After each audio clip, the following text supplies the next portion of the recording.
Okay, welcome everybody. Can everyone hear me? Okay, I want to welcome everyone. First, I want to thank you for those who stayed and who who hung in there. We were having some technical difficulties, but we're here now, and so we're just going to get started. I want to greet everybody and say good morning. Good morning to the people on the West Coast, and good afternoon to the people on the East Coast. I'm very excited to open up the panel: Black Women and Girls: Discrimination, Punishment, and Representation. My name is Tamlin Tucker-Works. I'm the chair of this panel. We have two very esteemed panelists who will enlighten us today with their work, and I'm looking forward to their presentations and the discussion that will follow. The panelists are Dr. Sally Nuamah, who is a professor of human development and social policy from Northwestern University, and Ms. Kaylin Oliver, who is a political science student at the university, who's studying political science at the University of Arkansas. They have written fascinating papers and presentations about Black women, and one about Black women and one about Black girls, and the intersection of race and gender discrimination. And I want to ask each panelist, okay, so we're a little late, but we're okay because we only have two people, to give comments for about 15 to 20 minutes, and then we'll break for question and discussion. And so we will start with Dr. Nuamah. And you can please correct me if I'm saying your name wrong. Okay. No worries, thank you. So yeah, thank you all again for your patience. I think it was my technical difficulty that caused a delay. So I will share my screen and get going, but I'm looking forward to Q&A because I'm going to present one part of a much larger project. But since I don't want to take all the time, I'm just going to present one little piece, but I can speak to the broader political consequences that I'm ultimately interested in. So give me a second.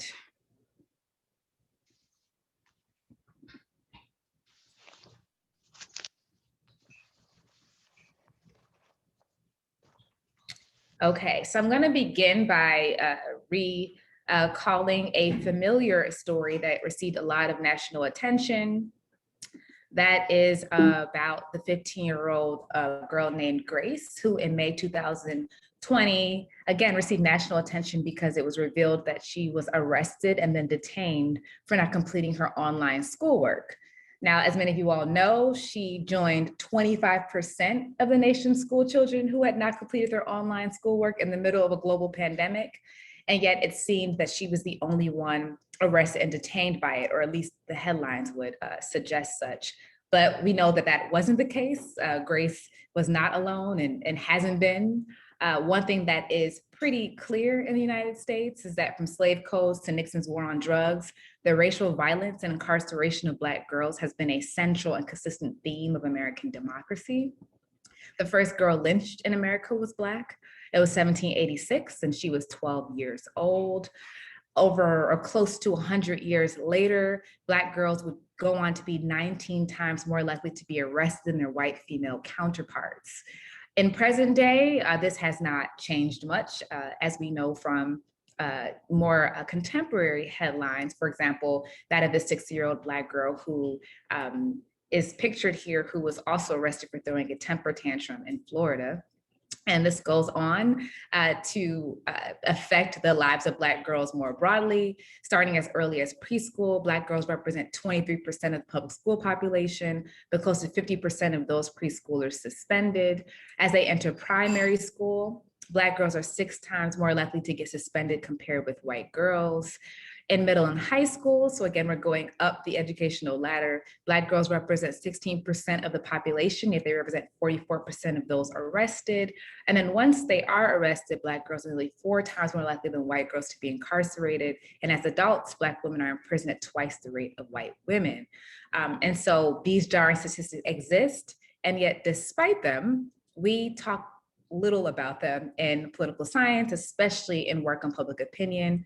And we know even less about the potential political consequences of the punitive experiences of Black girls. I'm really interested in the Q&A and discussing potential projects that I may not be as aware of, but part of my interest and investment in this work is recognizing that this is something that's really affecting Black girls, and we're not talking a lot about it in political science. And so this has led to a number of questions that has animated this work, looking fundamentally at what the public perceptions of Black women and girls are, thinking about how race and gender, especially stereotypes, affect public support for the punitive experiences of Black girls. In the paper I'm presenting today, I'm going to specifically look at Black girl students who are punished at the pre-K to 12 level.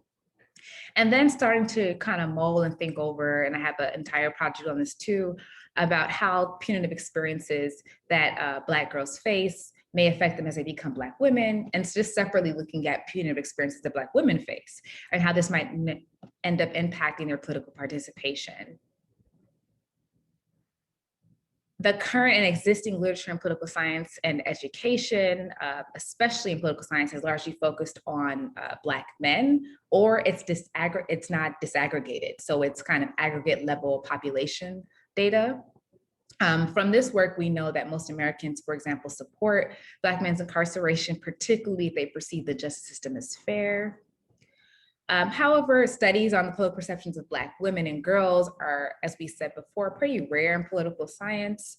I would say the clear exception would be Angie Marie Hancock's work on the welfare queen, as she basically shows that as people start to view perceptions of Black women in this way as essentially like disgusting, that contributes to policies that are punitive toward them, specifically regarding, welfare policies. And so that would be, I think, an example of thinking about Black women's punishment in a particular way. But most of the research on Black women actually tends to focus on them as political candidates or evaluators. There's really great work, as we know, on this topic, but again, not as people who have experienced punishment and the potential effects of that.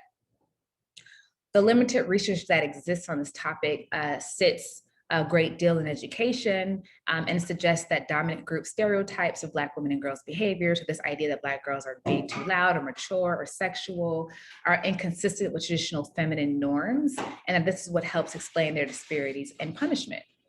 And so similar things that shape the punitive experiences of Black women, we see trickle down to Black girls. These stereotypes and the perceptions they produce are rooted in the ways that racism and sexism interact to place Black women and girls at the axes of multiple oppressions.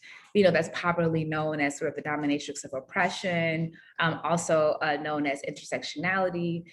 So thinking about how at the root of these stereotypes are racism and sexism.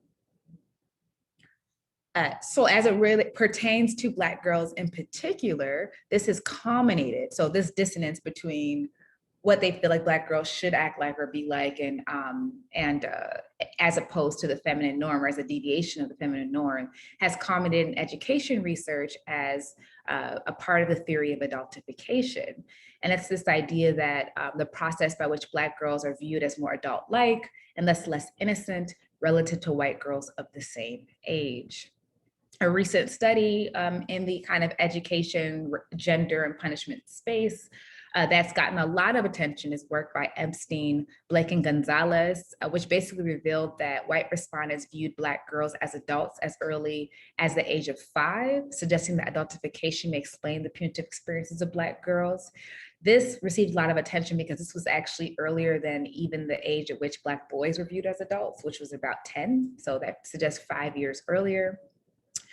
They suggest that this is, again, what may be shaping their punishment experiences, but the specific relationship between perceptions of Black girls as adults, which again is rendered through race and gender stereotypes that are rooted in racism and sexism, and its potential connection to public support for the punishment of Black girls has not actually been tested. And so that's something that I'm seeking to do in this particular paper. As I mentioned before, while established research finds that perceptions of fairness shape attitudes towards punishment, my expectation is that stereotypes of Black girls as more adult-like will lead respondents to indicate that Black girls deserve more punishment. And so this leads to these specific expectations, again, that are interested in trying to think about the ways that race and gender stereotypes might be shaping support for Black girls' punishment are the following. Black girls are viewed as older than their peers. Black girls are viewed as more of a threat or a danger than their peers. And this, it's important to note, is not necessarily related to this idea that they're going to be fighting, but it's this idea that they are deviants, right? Or that they potentially may corrupt others because of a perception of their hypersexuality. Black girls are viewed as more sexual than their peers. Black girls are viewed as deserving of more severe forms of punishment than their peers. So I want to look at these things separately, and then I'm also going to try to think about how perceptions of Black girls to these stereotypes as an IV sort of affect punishment as a DV. So I'll talk about that in a second.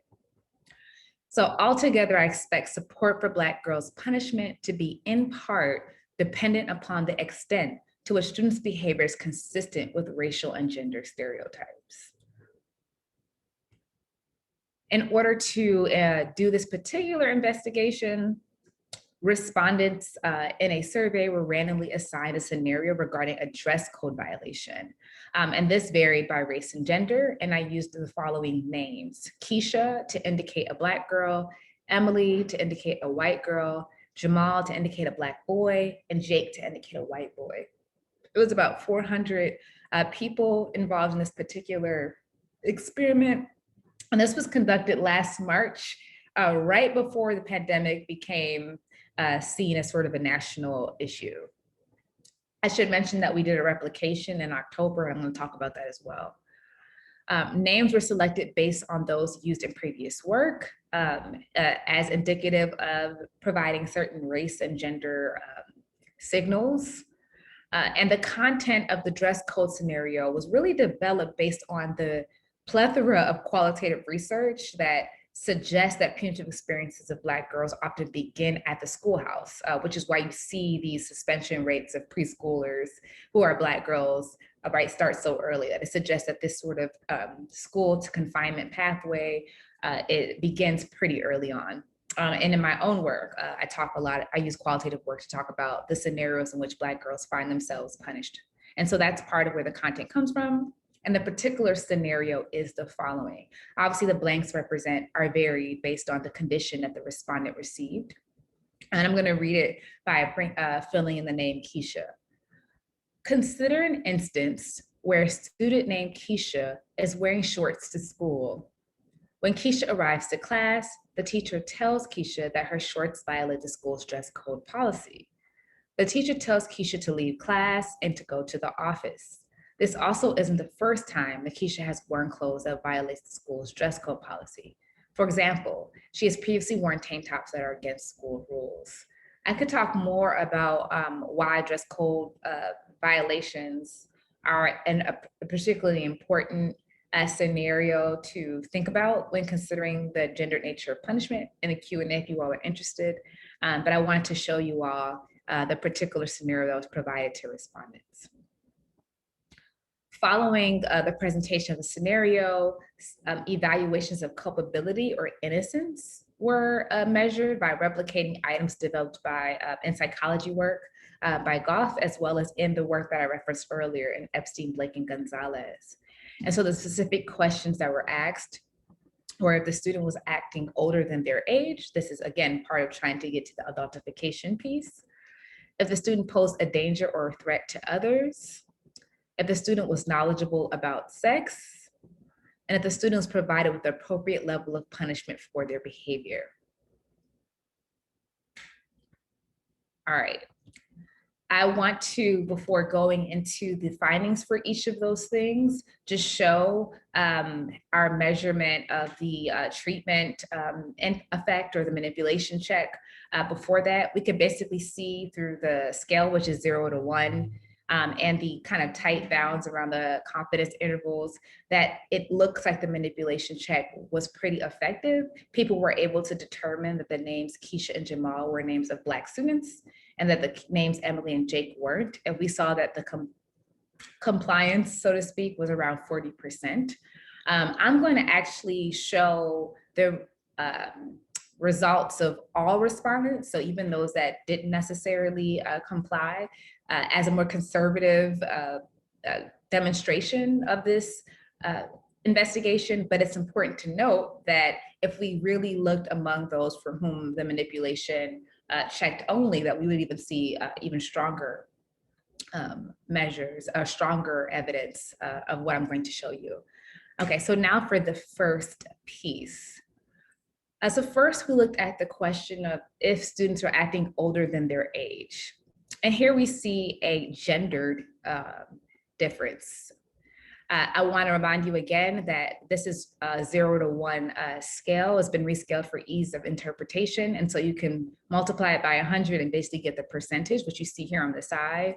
And so what this basically is showing us is that Keisha and Emily are viewed as acting older than their age, more than Jamal and Jake, and that this difference was almost 20% if we consider Jake, if we look at the relationship between Keisha and Emily to Jake, as compared to, and then about 16% when we look at it compared to Jamal. And so we see essentially a pretty dramatic difference in terms of how Keisha and Emily are viewed as acting older than their age than Jamal and Jake. If we move now to the perception of a student being a danger or a threat to others, we start to see a race and gendered impact. So we see that Keisha is viewed as more of a danger or a threat to others than Emily, Jamal, or Jake. And we see that this is Keisha's twice as likely to be viewed this way as compared to Emily, for example. I think this is important because there's a lot of research that would suggest that women or girls would actually be perceived as sort of acting older or more mature because of these gender perceptions of like being maternal, or gender perceptions of who should be taking on care or who should be more responsible, whereas boys can just be boys. So the fact that we see both Keisha and Emily kind of looking like they're older and more mature, but then when threat or danger enters the dialogue, we start to see a race and gender impact. It helps us see that those negative elements of the stereotype that we're interested in start to kind of come out. All right, if we look at the mean perception of students' knowledge of sex, or basically someone being more knowledgeable of sex than others, we basically can see here again a race and gendered impact, where essentially Keisha is viewed as more knowledgeable about sex than others. And depending on who you compare it to, there's about a 7 to 10 percentage point difference between Keisha and others.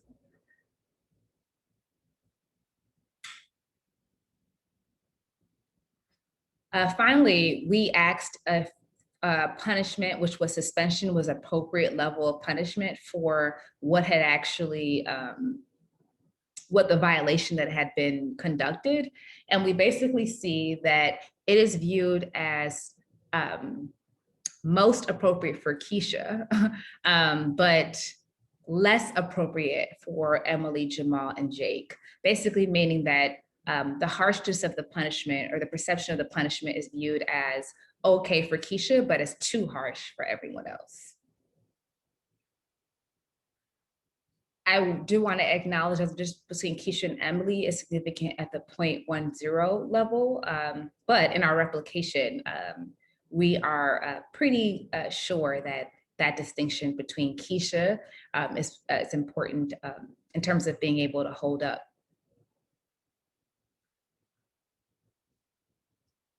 And so now I want to show specifically, and this is work that we also included in our replication, this interest in showing that like the stereotype is shaping punishment. And what we basically see here is that when we look at those who viewed Black girls as more mature, that across every single potential punishment that we ask about, they are more likely to associate Black girls being more mature with being more supportive of more severe forms of punishment, with getting them to change their clothes, with detaining them, with suspending them, and with expelling them. And so we see that it's pretty robust and consistent across the board. And this is regardless of the condition for which you were in. So even if you didn't get the Keisha condition, but you think Black girls are more mature than others, you were more supportive of their punishment. We see a similar thing here as we ask if you think that Black girls are more sexual than others. We also see pretty support for forms of punishment that are not as robust as the previous one, but we still see support across detention, suspension, and expulsion. Again, this is regardless of whether you were in the condition for which Keisha was in. Ultimately, the findings around expectations 2 to 4 are pretty consistent with research on the intersectional nature of punishment of Black girl students in schools, especially Monique Morris's work, related to push out, which is a great qualitative piece. And this is really providing some statistical support to that. Both Emily and Keisha are viewed as older, but Keisha is also viewed as relatively more dangerous, knowledgeable about sex, and appropriately punished for violating the dress code through detention and suspensions, for example. This has important implications, right? Americans who believe that Black girls are more sexual and mature than their peers, we find, were also more supportive of their punishment, regardless of the experimental condition that they were assigned. So again, this is making the direct connection between the fact that these racial and gender stereotypes are playing an important role in the public support for the punishment of Black girls. Ultimately, Black girls experience discrimination based on race and gender, and this yields distinctive punitive experiences. And because of this, Black girls are and likely will continue to be punished by policies that fail to realize their intersecting, marginalized identities. I'm going to end on this note for time, but I'm happy to talk in Q&A about this second part of the project, which is really invested and interested in the potential consequences of these punitive experiences. So how do punitive experiences have little consequences for Black women? I am really invested and interested in thinking about the lessons that Grace, for example, may draw from her current experiences with the justice system and how they may impact her relationship with government as an adult. And so a second part of this work is invested in looking at basically how punitive experiences of Black girls shape their participation as adults, in addition to looking at how the punitive experiences of Black women currently are shaping their participation with the government and the state and just democracy at large. And I will end there. Thank you. Okay, thank you. Thanks so much. I think what we can do now is hold our questions, and you can type questions in the chat if you want, or just write them down like you would normally. And we're gonna move to Kaylin Oliver, and she's gonna present, and then we'll open it up for general questions for both authors. Thank you, Sally. Hi, everyone. Sally, that was amazing. My paper is not as polished. I would like to talk to you after this because you had a lot of information that I am interested in knowing. So thank you for that. How do I share my screen? You should be able to share it. It should be at the bottom. Okay, you got it. Okay. Well, hello, everyone. My name is Kaylin Oliver, and I am a MA in political science candidate at the University of Arkansas. And this is a working paper. This is for my thesis, and the title is The Infringement of Black Women, the Plexiglass Ceiling of Systemic Racism and Sexism in Public Institutions. I got the idea because of growing up, I see Black women working. I see Black women who come home from work exhausted, not only physically, but emotionally and mentally. Fortune 500 just named their first Black woman CEO this year. And so just trying to understand questions about Black women in the workplace. So Crenshaw has been very influential for my foundation and my thought process for this paper. Her idea that sexism isn't one size fits all is very true. And sexism for a Black woman and a white woman in the workplace, at home, in all areas of life will be different. And this quote If you don't have a lens that's been trained to look at how various forms of discrimination come together, you're unlikely to develop a set of policies that will be as inclusive as they need to be. Okay, how do I do this? How do I move it? Oh, got it. So the foundations of the study, or the theoretical frameworks, are Black feminist theory, intersectionality, and biculturalism theory. And so Black feminist theory is just the intersecting patterns and how you have to study them separately. You can't study them together. Otherwise, you'll end up missing something will fall through the cracks, and Black women especially have to be studied as separate.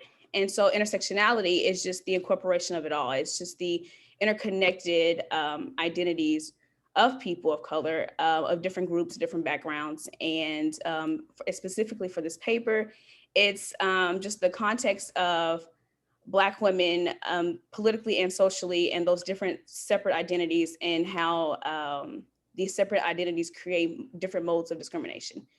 And so biculturalism theory, this one's pretty new to me, but it's just the professional Black woman and how she operates at work in predominantly white areas. And then she goes home and she moves and operates in the Black community. And so what happens is this bicultural stress leads professional Black women to take on more responsibilities and more obligations in the workplace and in all dimensions of their lives.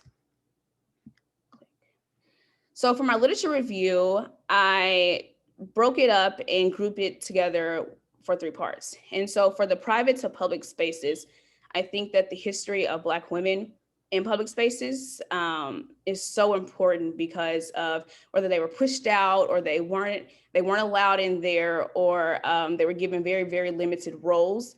Black women use private spaces to learn those leadership positions, learn those skills, learn to operate within leadership positions and climb those ladders in private spaces, so that when they return to public spaces or enter public spaces for the first time, they had that sort of skill set. And so I think of places like the church and the community, and like preachers and deaconesses and ushers and presidents of their sororities, and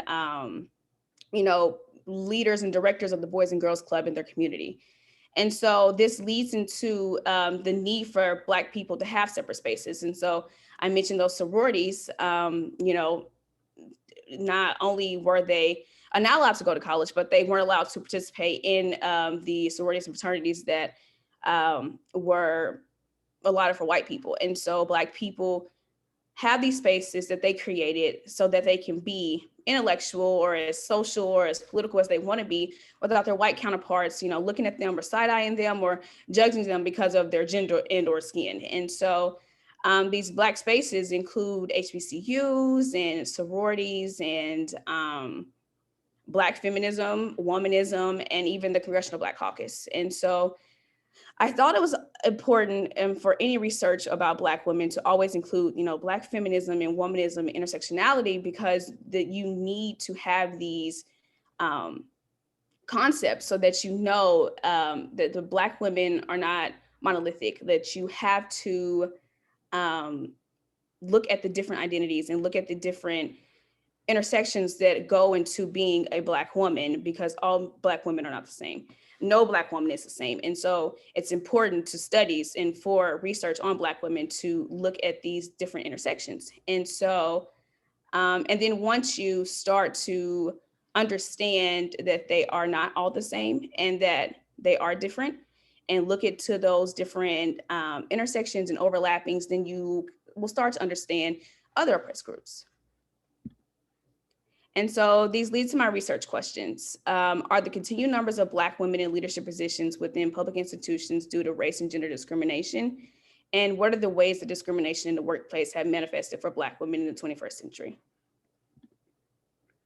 So the literature gives you all sorts of works on Black feminism, womanism, intersectionality, and even biculturalism. Once I found it, there's so much work on that.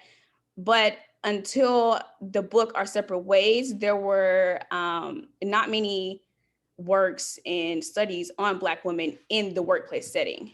And that book is about 100 Black women and white women who are interviewed for manager positions during that time. I think the book was in 2001. And before then, their foundation for the book was very, very, very limited because of the need for more research on Black women in the workplace. And so I decided to create my own theory. And so the workplace intersectional infringement theory is that someone is more likely to be limited or undermined in work environments due to their interconnected nature of class, race, and gender. And I think it's very important to look at different environments like the workplace, different environments like the home, the church, and the community. And in academia. So for my research, I have a data set of women in all different positions in public institutions. And so, as of right now, it's still a working paper, but it's a very diverse group.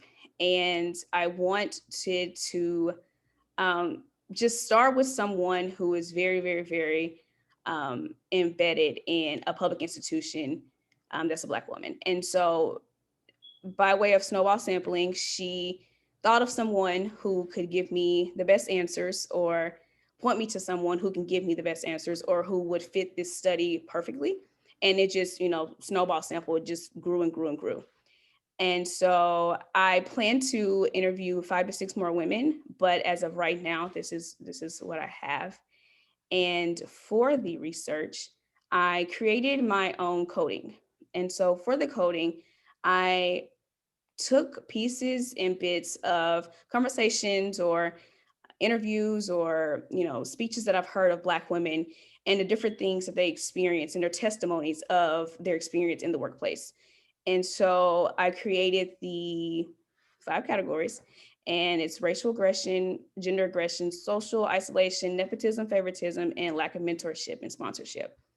And I thought it was very important to define the different ways that a point could be given from the interviews to the categories because, for example, one of my interviewees, she experienced sexual harassment, and she put in a request and a complaint, and it took them forever to find if the man should be fired or not. And so she left the corporation, and now anytime anyone wants to apply for that position or at that company, she warns them. She lets them know, like, this is not a safe environment for women or for a Black person or a person of color in general.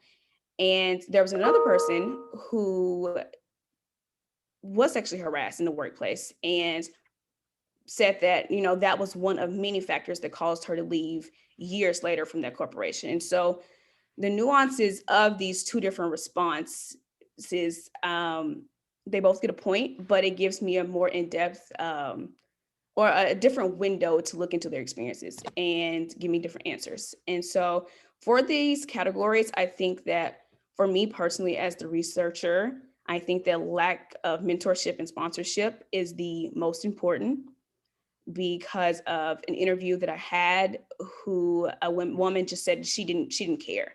It wasn't that she had fear. It wasn't that she wasn't qualified or that she hasn't been offered the positions, but she just lacked motivation. She lacked ambition. And she thinks that if she had that mentor, that she would be farther along in life. And so, yeah, I think that race and gender foundationally will always be a factor, but I think that in 21st century that there have been discriminations that have manifested that is stemmed from race and gender discrimination.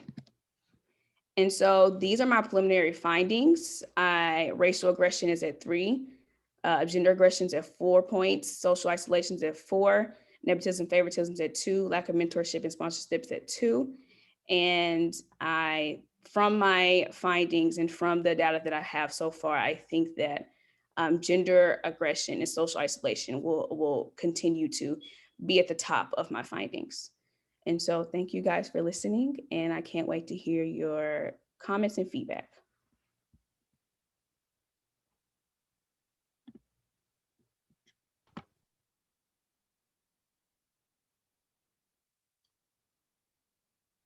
Okay, wonderful. Okay, I'd like first for you to join me in thanking our panelists for those very interesting, engaging presentations. I learned a lot. I don't want to spend a whole lot of time on my own comments, and I'm going to send you some comments now that I've heard your presentations. Some written comments, but I just had a couple things I wanted to say before I open it up. And I really anticipate like a lot, we have a good group here. And so I anticipate, a lot of good questions and discussions. These papers really went well together. You were both talking about intersectionality. You were talking about really using it as a lens. I think that political science has kind of been slow. I mean, we use it, and we have scholars who study women in politics and Black women in politics, but I think we have been a little bit behind some other disciplines in really utilizing intersectionality as a lens to really understand politics, and particularly public policy. And so I think that you all are both doing that. So I appreciate that. You also have, and allowing us to see things that we wouldn't see otherwise, right?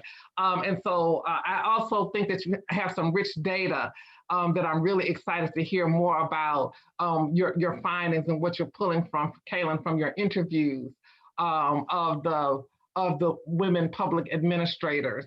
And also your experiments, Sally, that you've done.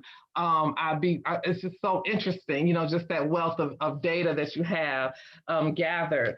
For the first paper, for the name of paper for you, Sally, I wanted to know more about I guess kind of where you ended about the political implications, but then also the policy implications. I kept thinking about what are the policy implications for what you're saying. I mean, some of it you kind of know or you expect it. We don't really know until we do some empirical work like you've done, but you kind of think, okay, yeah, I get that, I can see it. But particularly some of it wasn't necessarily, to me, intuitive, like the Black boys at the bottom. I think, if I was looking at it correctly, at the bottom of some of those kind of thinking they should be punished harsh. I think I saw that the boys, Black boys, at the bottom of those kind of lists of the category, and the Black girls at the top, and such a big difference I thought was really interesting. But I was thinking about the policy, what are the policy implications and also policy interventions? Like, what are the policy interventions that one might take, based on, kind of like this criminalizing of really being a Black girl, as regards to dress code. And the other thing I was thinking about, if your experiment was with a different kind of infraction, like fighting or like skipping school, I was just trying to think of different things people might do, skipping class, would it look different, do you think? And is there something about the kind of, I don't know, connotations of a dress code that lend themselves to being more about sex and sexual, so is that what would that play a role? So those are some of the things I was thinking about with your paper. And then Kaylin, I thought your paper was really interesting, your presentation was really interesting, and I was just wondering about the women that you interviewed. I just wanted to hear more about them, and like what was the context in which they worked? I mean, you had their positions, but like, are they working with other Black people? Is it a large, so do they have lots of I don't know. I was just trying to think about that when you talked about your interviews.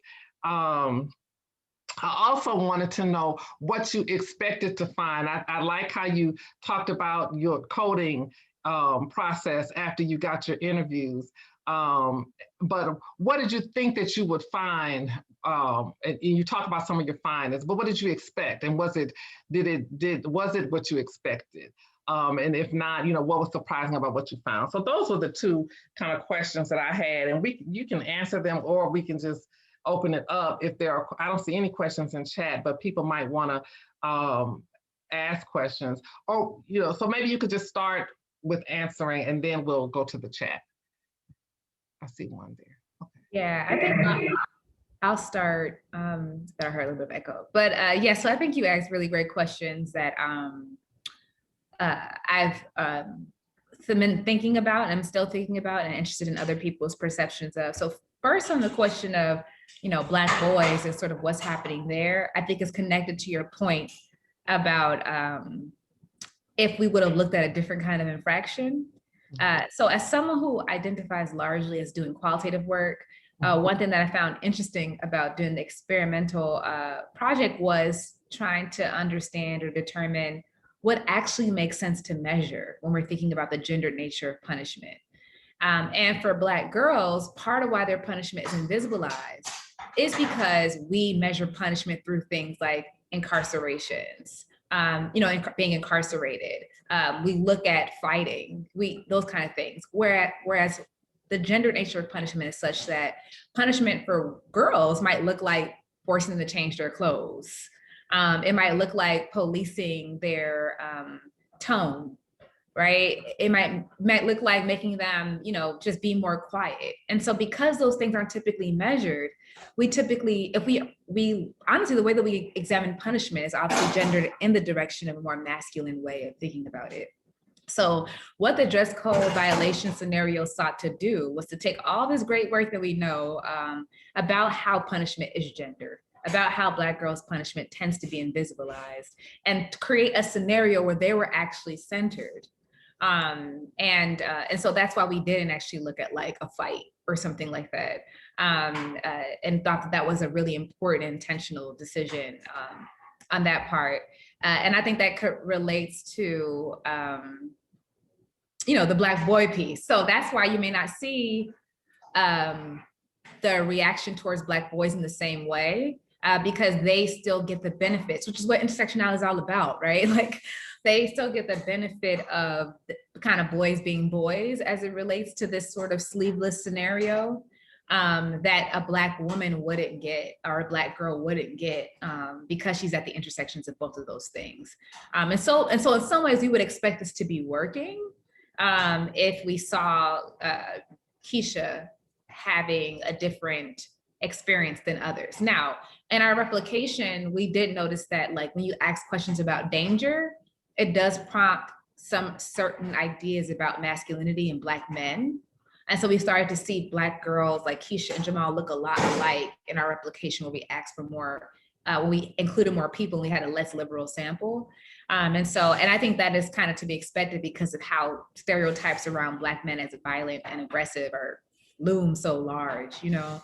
And the last piece about the policy intervention part, I do want to say just from a policy standpoint, there is work by like Ayanna Presley, who co-sponsored a bill in collaboration with like the consultation of Monique Morris to stop girl pushout. That's actually what it's called. And the idea is to remove zero tolerance policies because they're viewed as, and they are, as exacerbating situations of Black kids and especially Black girls. And so that is something that I think is happening from a policy standpoint. But I think, you know, is there ever a scenario in which a preschooler should be suspended? Like, no. So I think ultimately we just need to really remove a lot of the, remove the system that requires like punishment as a response to 5-year-olds' behaviors, you know? And so I think it's also what we need to do. I don't know that stopping push out does that, but I know it is at least the only existing sort of policy intervention at the federal level that is being mobilized to try to get at that. Thank you. Do you want me to go next? Sure. And then I think Dr. Sally has a question in the chat. Okay.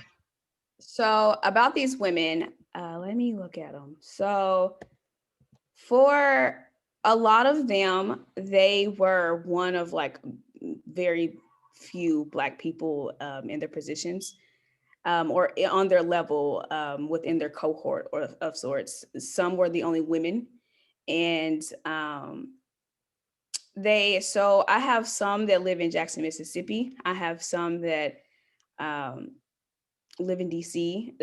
There was one that lived in New York. And so I wanted it to be a variety of women so that all of their responses were similar. I wanted a diverse set of responses because then it could give me the findings that I was seeking. I guess what I'm trying to say. I expected to find that race and gender will always be something that Black women have to deal with, especially in social and formal settings, that they will have to deal with it. But I think that new manifestations of discrimination, such as favoritism or social isolation, will be very prominent in these responses. I did have a Black woman tell me in the interview that she did not think that race and gender discrimination was still something that she has to deal with. And so, but that also comes with the age thing, that she's so much younger than all of her coworkers that she deals with other issues. And so she doesn't necessarily see the race and gender issues because of all the other resistance that she's met with. And so I think that I answered those two questions that you had. Thank you, Kaylin. Thank you. Okay, and then you had a question in the chat, Sally. Did you want to answer it? Yeah, sure. Thanks, Dara, for that question. And sorry, it's a little loud in my background, but 2021. So, yeah, so I think that's a interesting question, especially because, well, first off, absolutely, like Say Her Name was created, and I love everything that, Kimberly Crenshaw is doing with that campaign and that, the network that she's built, because it was basically done under a recognition that, when you attend protests or when you see people talking about Black Lives Matter, they're not including, the experiences of Black girls, and Black girls were dying, right? And so I think that, but even if they're not dying, right, that they're actually experiencing punishment, and they're still victims of the carceral state, right? And that this matters separately. And so I think that is certainly the case. One thing that I think your question made me think about is, if we would actually expect, because the sample was largely liberal, so we would almost expect people to be like aware more so because of these separate campaigns that were created. Let me know if this is getting at your question, Dara, but we would almost expect people to be more aware, right? So you said, they're having folks get interested in police violence against Black women. Breonna Taylor is a campaign you couldn't even expect, say, 2 years ago. So when we do this in March, we do it again in October, you may expect a difference in the way that people are responding, especially more liberal people, because they're now being made more aware of these Say Her Name type of campaigns. And yet in our replication, we see pretty similar results. And we do know too in recent polls that a lot of the responses by white people that suggested they were they had less racial resentment were back to normal levels. So I think that it shows the importance of these campaigns for bringing this to their attention, and the persistence of people to still resent Black people anyway. The resilience of racial bias. And I think that, just as the Say Her Name becomes a separate campaign as a response to this, I see this as my work too. It's in the news. People are talking about Black girls and the problem with the 9-year-old girl being pepper sprayed, and then the police officer saying, "You're acting like a child," right? And then her responding, "I am a child," because she's 9 years old. But then being in a discipline where we don't have any work on Black girls, right? And so I think that certainly these patterns are consistent with this idea that it's important for there to be separate space, because Black women and girls have separate issues. And I hope this work contributes to highlighting those things. Although, like I said, the persistence of racial biases is alarming. Are there other questions? You can just unmute yourself and ask them. Okay. Or you can put it in the chat. Okay. I had another question for Sally about the respondents, or the people who took part in these experiments. Was there a difference between different respondents? I mean, what was that like? Yeah, so one thing that I need to look at this more because now multiple people have asked me this question. But we did look at like Black respondents. And one thing that was good about all the work is that we oversampled Black people. And when you look at white respondents and all respondents, you don't see a huge difference. If you look at Black respondents and you disaggregate it by gender, you actually see that Black women are like the least punitive group across the board. So not only are they less likely to have like discernibly negative perceptions of any particular group, they just don't support punishment as much. So that probably is its own paper in itself, but it's not something that I've directly focused on just yet. Yeah, so that's a really interesting question. And I know a few people came in late and didn't catch the presentation, but if there's things that you were just curious about in general, while we have the time, I'm sure both Kaylin and I are interested in talking. But yeah, that's something that Tamala, I've been asked that question and I'm like, I wonder if there's like a separate paper on that too, but it probably has something to do with like being marginalized, right? Knowing what that's like, right? So when you're, people who are most marginalized are perhaps least punitive. I don't know, psychologists might be more able to answer that. Yeah. I mean, even the specific, that specific scenario, I remember well being told your clothes are, don't fit the dress code and others are wearing the same thing or something similar. Because of how their bodies are perceived, yes. Right? Mm-hmm. And don't get me wrong, which is why I need to look into it more before I, publish about it. I think that we know that in our own, communities, right, we have that policing and that exactly. respectability or whatever. But maybe when it comes to punishment, maybe that's something, I don't know. I have no idea. But the maybe the punishment aspect might. That's a good point. The idea of having to be suspended versus just having a talking to, right? Right. Yeah. Other questions? Something is here. Okay, there's one for you, Kaylin, in the chat. Do you see it? Have you thought about implications for when Black women work for other Black women? Sorry. Yeah, so actually, one of the participants in the interviews worked for a Black woman, and her experience is a tad bit different, but her exact answer, almost verbatim, was, I can't expect a woman or a person in position to come to bat for me when they're still fighting for themselves.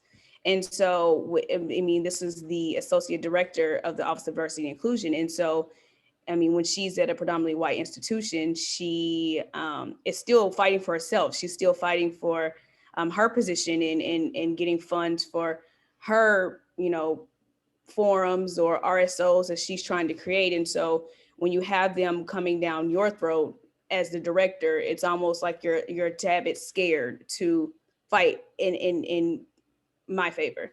And so I would like to interview more women who have Black women as bosses or work in predominantly Black areas. The woman from Jackson, her experience is completely different from a person in Northwest Arkansas or New York. And so I think that it'll add to the diversity. And I'm actually interested to see just from, stories in the past of, in the history of having a woman boss, and especially a Black woman boss, and to see if her experiences and testimonies will differ from those that have a white man or a white woman as their boss. So thank you, Dara, for that question.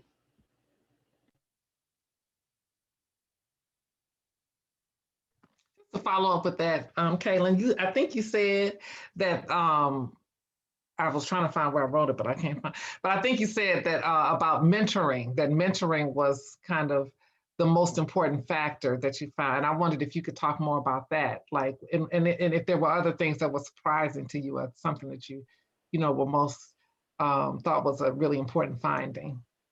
Yeah, so I think that I mean, and this is all from, stuff that I've, seen or learned in the past, from, Black women in my family, or at the church, or, at the Boys and Girls Club, just, hearing them talk about, OMG, so-and-so did this, and I just want to quit. I want to leave. And so I think that lack of mentorship and sponsorship is so important to me, because I am someone who thrives off of, aspirations. Like I want someone to inspire me. I look for that to give me creativity, to, expand me as a academic or as a person. And so I just wonder that in a workspace is the same. And so I've had bosses that I don't necessarily like, and I've had bosses that I've loved. And so I've noticed my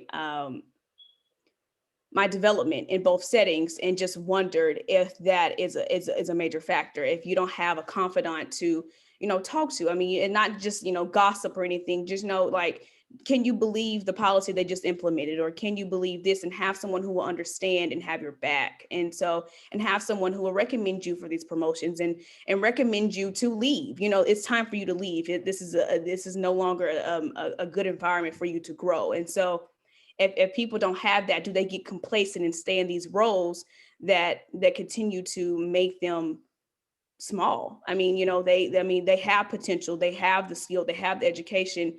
Move, grow, get more money, get more experiences, gain those experiences that everyone else doesn't have access to, but sometimes they just don't.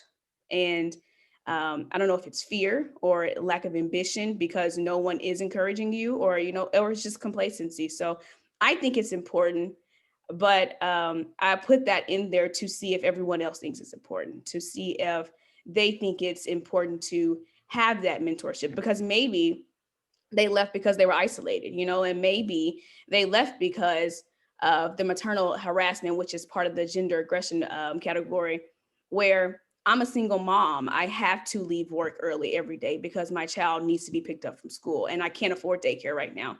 Or my child's sick, I can't come in, and my husband's across the country right now working somewhere, doing something else. And so just that mom shaming, that mom guilt. And so just the different categories. I mean, like I said, the nuances between their answers, I wanted there to be an expansion of the categories, that they're just not very narrow, that they're very broad, so that, if she says, OMG, he questioned this, it was questioning her competency, not because she's a Black person, but because she was a woman. Like my boss just didn't expect a woman to know that sort of information. So yeah, I think that lack of mentorship is important. And I'm honestly very ignorant about the situation. And that's why I'm wanting to research it, because I want to know where that gap is.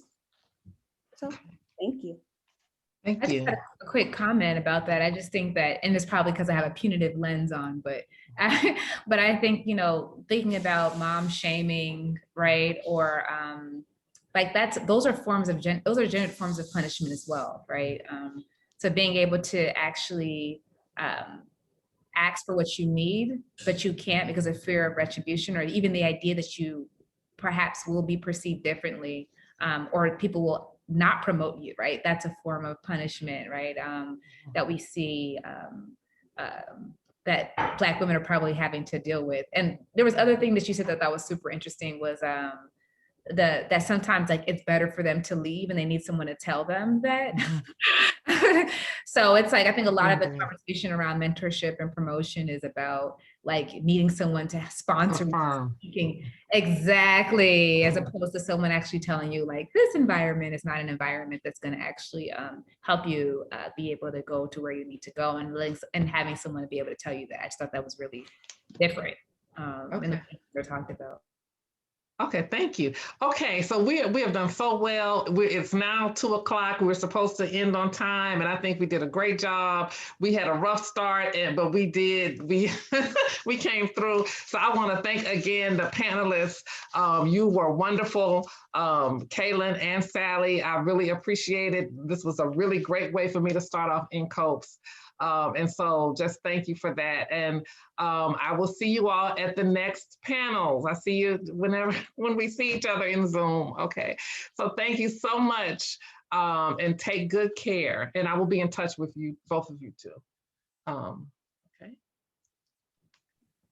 Bye. Thank you. I just wanted to Bye-bye. say thank you. You were awesome. Thanks for your Thank patience. you for Oh, your thank you guys. Thank y'all for just hanging in there and keep trying. You know, I appreciate Dr. it. Sally. I want to keep in touch with you. Oh, please. I love that. The punishment. I've never, I know it's out of time, but I've never thought of the punishment aspect of it. You know, like I am a busty Black girl who developed very early, and I was always punished. You know, when my white counterparts were wearing short skirts and short dresses and stuff, but because Right. I was busty or because I had filled out faster, that I was always punished. So I really enjoyed your presentation. So thank you. And so I hope to keep in touch with both of y'all. Please do. You have my email, so I'm looking forward to it. Okay, well, thank you both. Okay. This is great. Thank you. Take care. Bye-bye.